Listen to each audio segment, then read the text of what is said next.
And welcome to day 290 of our Read Through the Bible for 2019. We're going to be in Matthew chapter 26, just chapter 26 today. I'll pick up in verse 1. When Jesus had finished all these things, he said to his disciples, "You know that after 2 days the Passover is coming, and the Son of Man will be delivered up to be crucified."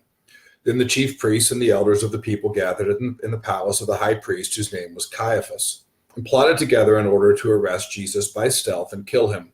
But they said, "Not during the feast, lest there be an uproar among the people."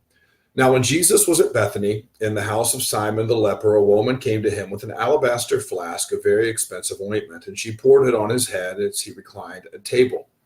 And when the disciples saw it, they were indignant, saying, "Why this waste? For this could have been sold for a large sum and given to the poor." But Jesus, aware of this, said to them, "Why do you trouble proclaimed in the whole world?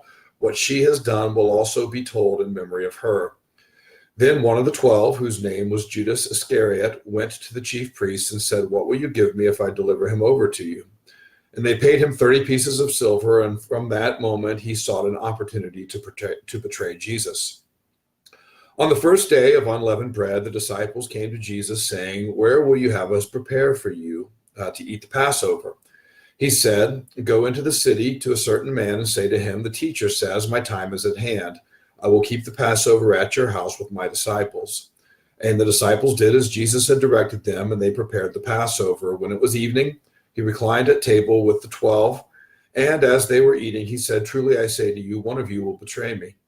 But they were very sorrowful and began to say to him one after another, "Is it I, Lord?" He answered, "He who has dipped his hand in the dish with me will betray me. The Son of Man goes as it is written of him, but woe to that man by whom the Son of Man is betrayed.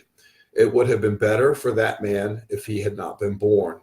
Judas, who would betray him, answered, "Is it I, Rabbi?" He said to him, "You have said so." Now, as they were eating, Jesus took bread, and after blessing it, broke it and gave it to the disciples, saying, "Take, eat, this is my body." Remember what they were doing. They're eating the Passover feast, which, if you'll recall, was the feast to commemorate the lamb that was slain, so that when God's judgment passed through in death, that those who were covered by the blood of the lamb would be passed over. He says, this is about me.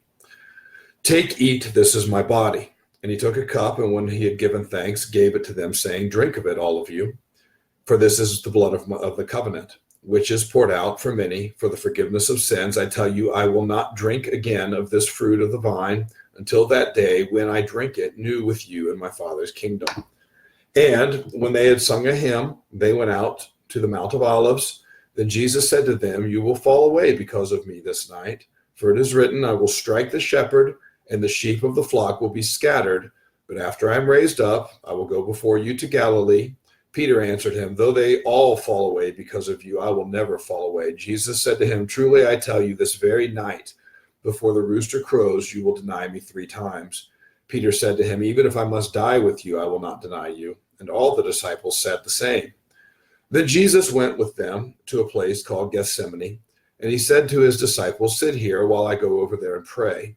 And taking with him Peter and the 2 sons of Zebedee, remember Peter, James, and John are the three that went with him up the mountain to the Transfiguration. They are the inner circle within his disciples. He began to be sorrowful and troubled. Then he said to them, "My soul is very sorrowful, even to death. Remain here and watch with me." And going a little farther, he fell on his face and prayed, saying, "My Father, if it be possible, let this cup pass from me. Nevertheless, not as I will, but as you will." And he came to the disciples and found them sleeping. And he said to Peter, "So could you not watch with me 1 hour? Watch and pray, that you may not enter into temptation. The spirit indeed is willing, but the flesh is weak." Again, for the second time, he went away and prayed, "My Father, if this cannot pass until I drink it, your will be done." And again he came and found them sleeping, for their eyes were heavy. So leaving them again, he went away and prayed for the 3rd time, saying the same words again. Then he came to the disciples and said to them, "Sleep and take your rest later on. See, the hour is at hand, and the Son of Man is betrayed into the hands of sinners. Rise, let us be going. See, my betrayer is at hand." While he was still speaking, Judas came, one of the 12, and with him a great crowd with swords and clubs from the chief priests and the elders of the people. Now the betrayer had given them a sign, saying, "The one I will kiss is the man. Seize him." And he came up to Jesus at once, saying, "Greetings, Rabbi." and he seized him and kissed him. And Jesus said to him, "Friend, do what you came to do." Then they came up and laid hands on Jesus and seized him. And behold, one of those who were with Jesus stretched out his hand and drew his sword and struck the servant of the high priest and cut off his ear. Then Jesus said to him, "Put your sword back in its place, for all who take the sword will perish by the sword. Do you think that I cannot appeal to my Father, and he will at once send me more than 12 legions of angels? But how then should the scriptures be fulfilled that it must be so?" At that hour, Jesus said to the crowds, "Have you come out as against a robber with swords and clubs to capture me? Day after day I sat in the temple teaching, and you did not seize me, but all this has taken place that the scriptures of the prophets might be fulfilled." Then all the disciples left him and fled. Then those who had seized Jesus led him to Caiaphas the high priest, where the scribes and the elders had gathered. And Peter was following him at a distance, and as far as the courtyard of the high priest. And going inside, he sat with the guards to see the end. Now the chief priests and the whole council were seeking false testimony against Jesus, that they might put him to death, but they found none.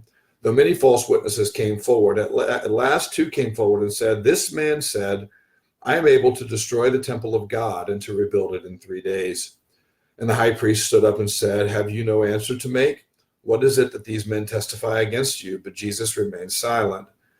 And the high priest said to him, "I adjure you by the living God, tell us if you are the Christ, the Son of God." Jesus said to him, "You have said so, but I tell you, from now on you will see the Son of Man seated at the right hand of power and coming in the clouds of heaven." Then the high priest tore his robes and said, "He has uttered blasphemy. What further witnesses do we need? You have now heard his blasphemy. What is your judgment?" They answered, "He deserves death." Then they spit in his face and struck him, and some slapped him, saying, "Prophesy to us, you Christ. Who is it that struck you?" Now Peter was sitting outside in the courtyard, and a servant girl came up to him and said, You also were with Jesus, the Galilean." But he denied it before them all, saying, "I do not know what you mean." And when he went out to the entrance, another servant girl saw him.